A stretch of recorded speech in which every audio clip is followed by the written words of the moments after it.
बगल में खाड़ बिया वही छमड़ी मलिया हमार बिया।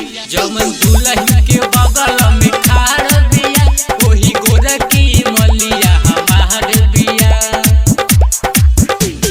डीजे अमित तिवारी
सिंगार बिया वही गोरकी मलिया हमार बिया।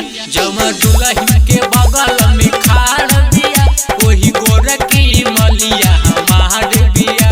वही गोरकी मलिया डीजे अमित तिवारी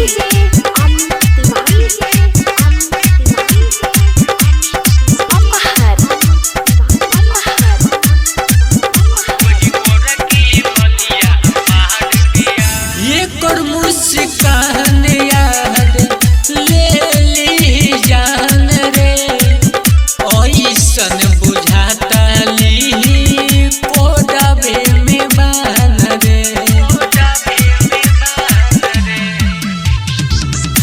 एक मुस्कान लागे ले ली जान रे ऐसन बुझाता ली कोडबे में बान रे।